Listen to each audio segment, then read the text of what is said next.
Classic Audiobooks Library presents The Masque of the Red Death, written by Edgar Allan Poe in 1842. Section 1. Introduction of the Red Death. The Red Death had long devastated the country. No pestilence had ever been so fatal, or so hideous.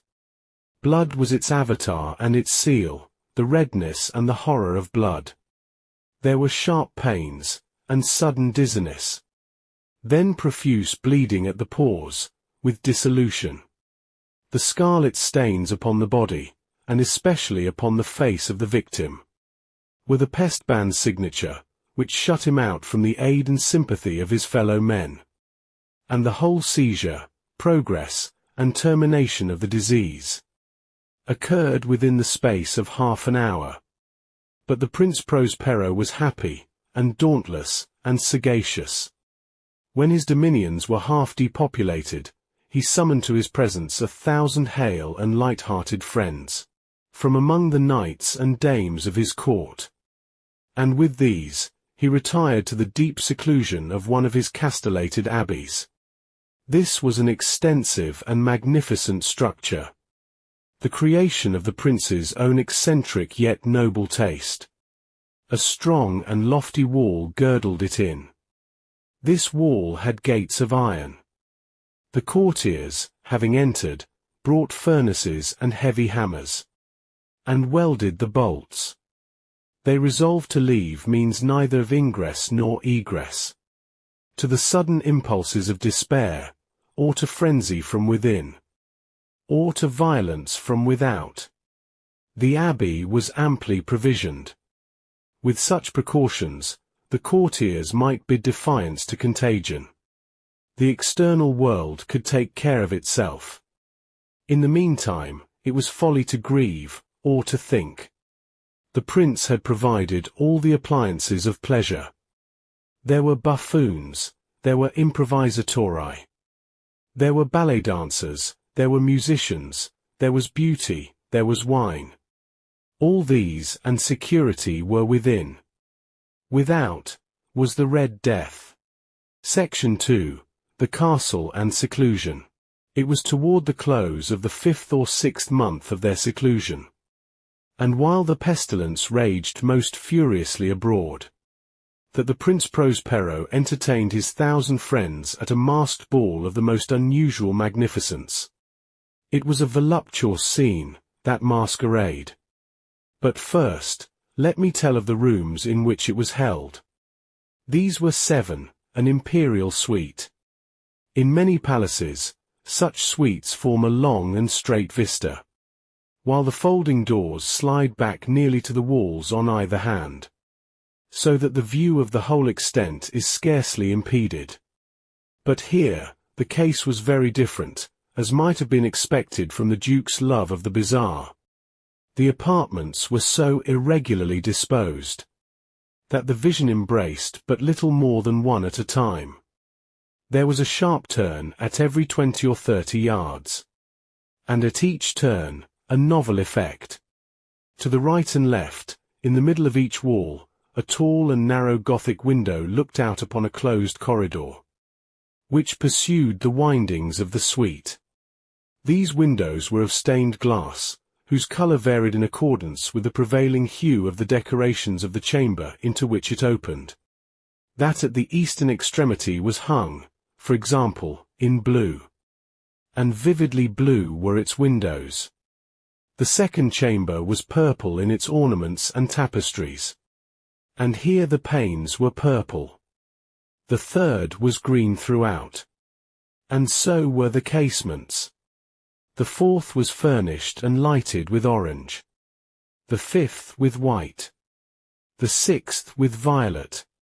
The 7th apartment was closely shrouded in black velvet tapestries, that hung all over the ceiling and down the walls, falling in heavy folds upon a carpet of the same material and hue.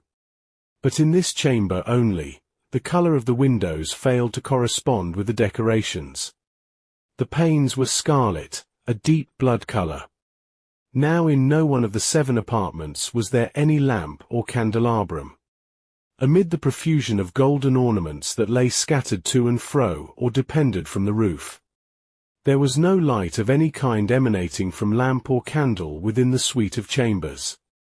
But in the corridors that followed the suite, there stood, opposite each window, a heavy tripod bearing a brazier of fire, that projected its rays through the tinted glass, and so glaringly illuminated the room, and thus produced in turn the wildest-looking effects upon the hues of the windows and the tapestries within. But in the western or black chamber, the effect of the firelight that streamed upon the dark hangings through the blood-tinted panes was ghastly in the extreme, and produced so wild a look upon the countenances of those who entered, that there were few of the company bold enough to set foot within its precincts at all. Section 3. The Masquerade Ball. But in the other apartments, the beating of the heart of life went on, and the music swelled, and the dreams whirled to and fro, until, at length, there commenced the sounding of midnight upon the clock. And then the music ceased, as I have told, and the evolutions of the waltzers were quieted, and there was an uneasy cessation of all things as before. But now, there were 12 strokes to be sounded by the bell of the clock. And thus it happened, perhaps, that more of thought crept, with more of time, into the meditations of the thoughtful among those who revelled. And thus too, it happened, perhaps, that before the last echoes of the last chime had utterly sunk into silence, there were many individuals in the crowd who had become aware of the presence of a masked figure, which had arrested the attention of no single individual before. And the rumour of this new presence having spread itself whisperingly around, there arose at length from the whole company a buzz, or murmur, expressive of disapprobation and surprise. Then, finally, of terror, of horror, and of disgust. In an assembly of phantasms such as I have painted, it may well be supposed that no ordinary appearance could have excited such sensation. In truth, the masquerade license of the night was nearly unlimited.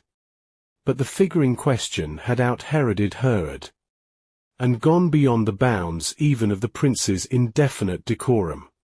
There are chords in the hearts of the most reckless, which cannot be touched without emotion, even with the utterly lost, to whom life and death are equally jests. There are matters of which no jest can be made. The whole company, indeed, seemed now deeply to feel that in the costume and bearing of the stranger, neither wit nor propriety existed. The figure was tall and gaunt, and shrouded from head to foot in the habiliments of the grave.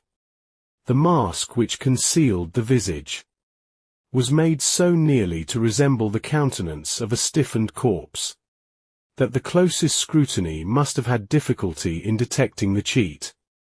And yet all this might have been endured, if not approved, by the mad revellers around. But the mummer had gone so far as to assume the type of the Red Death.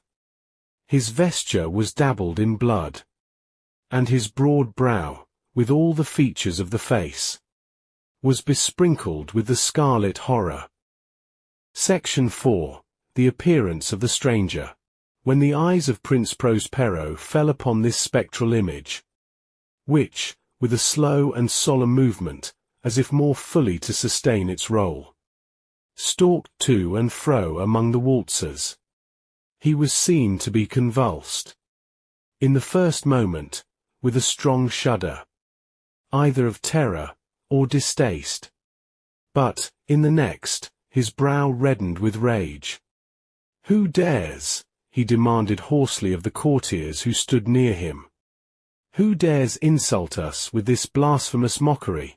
Seize him and unmask him, that we may know whom we have to hang. At sunrise, from the battlements." It was in the eastern, or blue, chamber in which stood the Prince Prospero as he uttered these words. They rang throughout the 7 rooms. Loudly and clearly, for the prince was a bold and robust man. And the music had become hushed at the waving of his hand. It was in the blue room where he stood, with a group of pale courtiers by his side.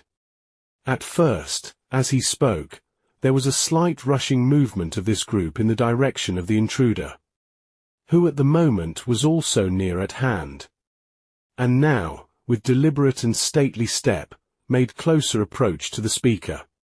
But from a certain nameless awe with which the mad assumptions of the mummer had inspired the whole party, there were found none who put forth hand to seize him. So that, unimpeded, he passed within a yard of the prince's person.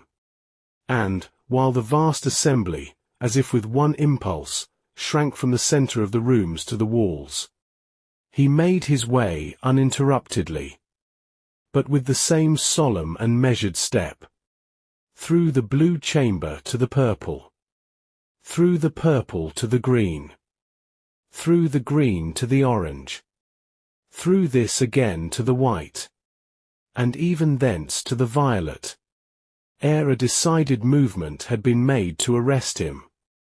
It was then, however, that the Prince Prospero, maddening with rage and the shame of his own momentary cowardice, rushed hurriedly through the 6 chambers, while none followed him, on account of a deadly terror that had seized upon all.